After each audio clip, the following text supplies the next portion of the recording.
Welcome to this relaxing sleep story. I'll be your guide to slowly, effortlessly drift into sleep. The day has already softened. You've arrived at the quiet part now, where time begins to loosen. Let the air around you feel gentle, not cold, not warm, just perfectly still. Your body knows how to rest. You don't have to ask it. It remembers. Notice the faint rhythm of breath, steady and kind. Each inhale, a small beginning. Each exhale, a letting go. You're in a space meant for comfort. Soft light, soft fabric, soft thoughts. Nothing to fix, nothing to finish. Just this hush. You can drift here between waking and rest until the edges of the day fade into calm. Imagine a gentle breeze of comfort starting above you and flowing downward in a slow, pleasant wave. Brow smooth, jaw slack, throat spacious, shoulders sliding away from the ears, arms heavy and calm, hands warm, palms open. Notice the quiet rise and fall in your chest, like water ripples widening and fading. Belly soft and peaceful, hips and legs sinking into the mattress, supported completely. Knees, shins, ankles, loose and cozy. Soles of the feet warm, as if near a small hearth. Let the breath lengthen on its own. You're safe to release the day. It can fade. You arrive without hurry, as if the night has been expecting you all along. A small New England town waits beneath a low sky, and the first snow is already falling in patient layers. It is not a storm, only a steady, careful drift that seems to soften each edge it touches. The streets are quiet enough to hear the faint grain of snow landing on wood rails and porch steps. Lamplight pools along the sidewalks, turning the flakes into slow sparks that rise and vanish in the air. Houses sit close to the road in the old way, clapboard walls pale in the dark, shutters holding their calm shapes. Some roofs slope long and clean, built to let winter slide away, and tonight they begin to wear their first white caps. A chimney here and there releases a thin ribbon of smoke that fades into the same grey as the clouds. The town common rests at the centre like a held breath, a wide open patch of night with a few bare trees standing guard. Snow gathers on the branches in narrow lines, tracing each twig as if drawing it again, slower and simpler. A church steeple rises beyond the common, pale against the sky, its angles softened as flakes collect along ledges. The windows around the green glow with gentle amber, curtains drawn, as though everyone has agreed to speak quietly tonight. At the corner, a small storefront has gone dark, but its awning still catches snow, creating a neat white lip above the glass. You can see your reflection in the window for a moment, then the snowfall blurs it into something dreamlike. A single bench near the path holds a smooth layer of powder, untouched, as if it were set out for the snow itself. The road beside the common shows faint tire tracks, already rounding at the edges, already beginning to disappear. Every few seconds, the wind changes its mind and the flakes tilt, then straighten again, then drift down as before. A row of maples lines the street, their trunks dark with damp, their roots tucked under a growing quilt of white. Snow settles into the seams of the brick sidewalk, filling the little gaps until the pattern looks newly finished. Far off, a sound like a door closing carries once. Then the town returns to hush, as if that was all it needed to say. A narrow lane leads between houses, and the lane looks older than the night, older than the footprints that will not come. Along the fences, pickets wear tiny hats of snow, each one a small quiet monument to repetition. A wreath hangs on the door, dark green against pale paint, and the snow dots it with bright pearls that do not melt. Under one porch light, flakes swirl in a slow spiral, like a private snowfall meant only for that doorway. Down the street, a porch swing holds perfectly still, its seat turning white as the minutes pass. The town feels wrapped, not shut down, as if the night has folded it gently and set it on a shelf to rest. And still the snow keeps coming, steady and fine, stitching the quiet streets to the quiet sky. The snowfall thickens in the lamplight without ever becoming loud, as though it has learned the town's manners. A pale halo forms around each street lamp, and inside those circles, the flakes seem to move slower, almost thoughtful. Beyond the light, the night is a soft charcoal, and the outlines of houses drift in and out like calm memories. You notice how the snow does not simply land, but chooses places to gather, along windowsills, on mailbox tops, on stone walls. A low stone wall runs beside the sidewalk, built from field stones, each one rounded and dark, now wearing a white ridge. Snow settles in the shallow cups between stones, making little bowls of brightness that hold the lamplight for a moment. A wooden sign near an intersection points towards the river, and its carved letters fill with snow, becoming easier to read.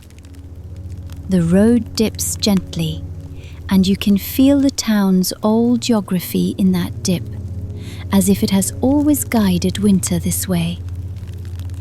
At the bottom of the slope, a bridge crosses a narrow river, and the river's surface moves with a quiet, dark patience. Snow lands on the bridge rails and stays, while the water below carries away any flake that dares to touch it. The sound here changes subtly, a faint undercurrent of moving water, softened by the falling snow and the heavy air. Icicles have not yet formed, but you can imagine where they will hang later, along the eaves and the edges of gutters. The river bank is lined with reeds, their thin stalks bending under the first accumulation, each one drawn down a little. A small footpath curves away towards the mill building, and the mill sits back from the street, broad and quiet. Its brick walls hold the day's warmth in a slow way, and the snow clings to the rough surface in tiny bright specks. A tall window in the mill reflects the street lamp, and the reflection shivers as flakes pass in front of it. You see a painted mural on one side wall, faded with years, and snow collects in the cracks of paint like pale dust. Across the street, a diner sign is turned off for the night, but the metal frame still glints with a cold, patient sheen. The diner's windows are dark, yet inside you can sense the lingering scent of coffee and warm bread held by the walls. A few chairs are stacked upside down on tables, their legs pointing upward like simple shapes against the dim interior. The town's quiet feels layered, like blankets, like the snow itself, one thin layer after another settling without argument. A passing gust sweeps across the bridge, and the flakes rush sideways, then calm again as if nothing happened. Snow gathers on the river stones at the edge, rounding them into smooth white forms like sleeping animals along the bank. A pale line appears where the river meets the snow, a soft boundary that shifts with every minute of falling. Farther along, the road climbs again towards the center, and each step of the climb is marked by older homes and older trees. A pair of lanterns hangs from an iron bracket, their glass panes fogged slightly, their light steady and modest. The snow in their glow looks thicker, almost creamy, as though the night is painting with a heavier brush. On the corner, a small library building rests with its stone steps already softened, the edges losing sharpness. The book drop box wears a white cap, and the handle has a thin dusting like powdered sugar. Somewhere behind the library, a bell tower stands silent, and the bell inside seems to be sleeping too. The flakes continue to fall, and the town continues to accept them, roof by roof, rail by rail, branch by branch.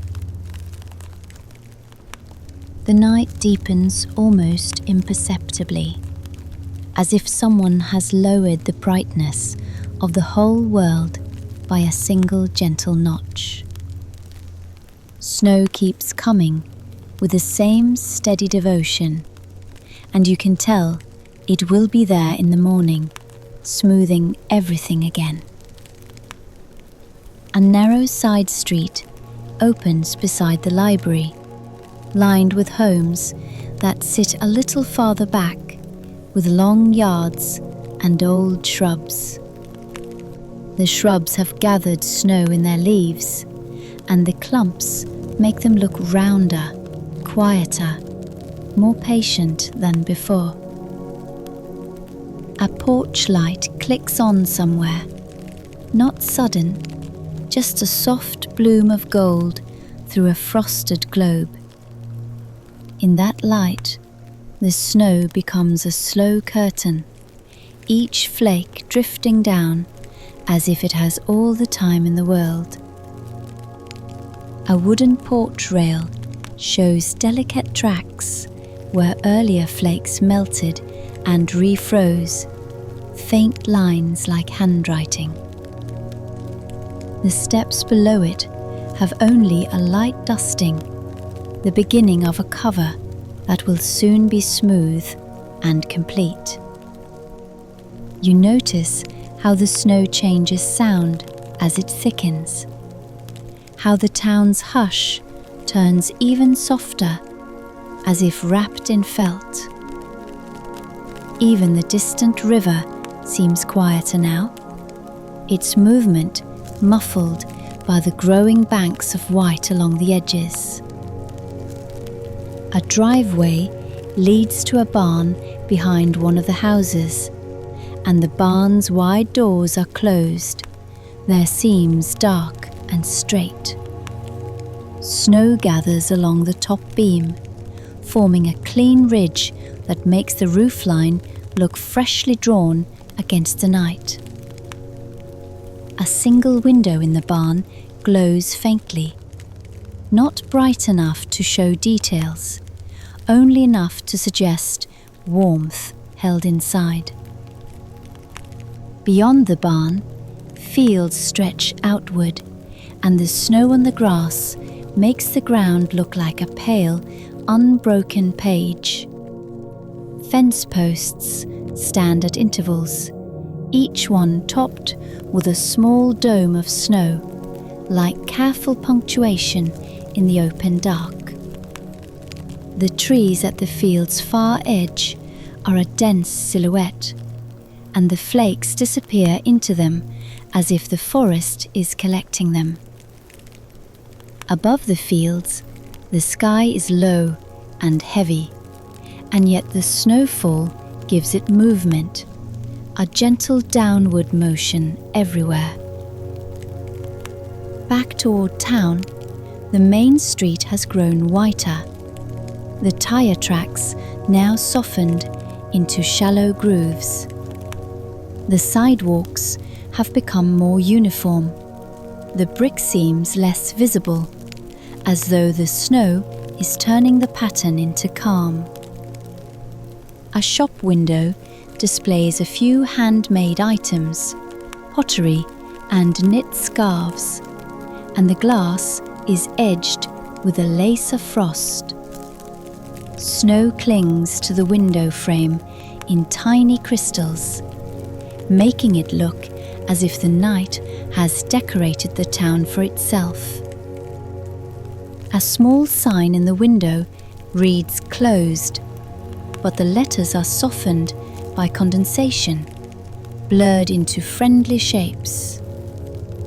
On the opposite side, a cafe's chalkboard stands outside, its writing half covered by fresh flakes, like a message being tucked away.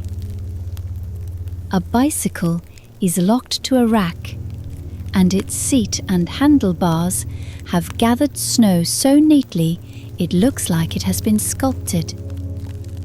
The bicycle's spokes hold little beads of white, and the tires sink slightly into the thin new layer on the pavement. A narrow alley between buildings holds deeper drifts, where the wind has carried snow into soft, rounded piles. Those drifts glow faintly, reflecting the lamplight, and the shadows within them are gentle and deep. You pass a row of townhouses with small stoops, each stoop forming its own little stage of snow and light. A pair of boots sits by one door, left outside, and the snow dusts them lightly, as though the night is tucking them in. The air smells faintly of wood smoke and cold stone, a simple winter scent that belongs to old towns and quiet weather. Somewhere far off, a dog gives a single sleepy bark, and then the sound is swallowed by the snowfall. The town seems to listen for a moment, then settles back into stillness, letting the snow continue its slow work. Every surface you notice grows softer, and the space between things feels wider, calmer, as if the night is stretching gently. And in that stretching quiet, the snow keeps falling, steady as a lullaby made of light and air. The town's lights feel fewer now, not because they have gone out, but because the night has grown more complete around them. Snow continues to drift down with the same unhurried rhythm, and the flakes seem smaller, finer, like sifted sugar in lamplight. Near the edge of town, the road bends toward a small hill, and the hill rises gently, as if it has always been meant for winter. A line of pines stands along the slope, their needles catching snow in soft clusters that weigh the branches into quiet arcs. The pines hold the darkness differently than bare trees, making the space beneath them feel deeper and more sheltered. In that dimness, the snow looks like pale dust floating through a beam, slow and constant, never in a rush to reach the ground. A narrow path leads to an overlook where you can see the town from above, its streets drawn in faint gold threads. From here, the rooftops look like calm shapes under quilts, each chimney a small mark against the wide, low sky. The church steeple is still visible, its point softened, its edges no longer sharp, as if the snow has been sanding it smooth. The common is a pale rectangle, the bench now barely distinct from the ground, everything blending into one gentle surface. You can imagine the morning without needing to think about it. The first footprints, the first shovel lines, the first opened door. But tonight remains untouched, a held moment, with the snow still writing its quiet script across every street and porch. A lone street lamp on the hill hums faintly, and its light falls through the flakes in a slow cone that seems to breathe without moving. Under that light, each flake turns once, twice, then settles, joining the growing layer that makes the world look newly finished. The wind comes and goes in small, polite gestures, lifting snow from the tops of rails and setting it down again a few feet away. It makes no sharp sound, only a soft whisper, like fabric shifting in a quiet room. Across the fields beyond the hill, the snow has covered the grass so evenly that the land appears almost luminous. The fence posts continue their quiet line into the distance, each capped with white, each one patient and still. The river is only a dark suggestion from this height, but you sense its steady movement, a calm thread beneath winter's blanket. In the town below, a porch light turns off somewhere, and the darkness does not feel empty, only deeper and more restful.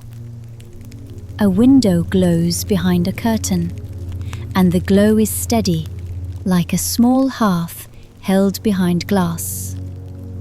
Snow gathers at the base of doors, along thresholds, in the corners of steps, turning each entrance into a softer shape. The rooftops collect more weight, but they hold it easily, built for this season, built to carry quiet without complaint. Even the road seems to relax, its dark ribbon narrowing as white edges creep inward, smoothing every line. The town's signs, fences, and branches become simpler as the snow covers detail, leaving only the calm essentials. A flake lands on the edge of the lamp's glass, melts into a bead, then disappears, and the light stays warm and steady. The sky remains low, and yet it feels kind, like a ceiling of cotton over a room meant for rest. The snowfall does not ask for attention, and still it changes everything, softly, patiently, one small landing after another. Below, the quiet streets hold their new whiteness, and the town seems to settle into it, as if sinking into a comfortable chair. The flakes keep falling, and the world keeps softening, and the light keeps pooling gently in all the familiar places. Nothing needs to happen now, because the night is already doing its simple work, covering and smoothing and calming. And the snow goes on, fine and steady, until even the idea of edges begins to fade into the same gentle white. If you find comfort here, you're welcome to subscribe. So these quiet stories are here for you whenever you need rest. The story has quieted now. Only the rhythm of breathing remains. Each exhale smooths the mind. Each inhale gathers calm. Imagine the night folding around you like a slow-moving tide, warm, even, endless. Thoughts drift like small boats away from shore. The water holds them, then carries them softly out of view. You don't need to follow. You don't need to guide. Just float. The current knows where to go. The body's weightless. The air's kind. Sleep is already here, waiting with open hands. Let it take you. Let it keep you. Let it rest you.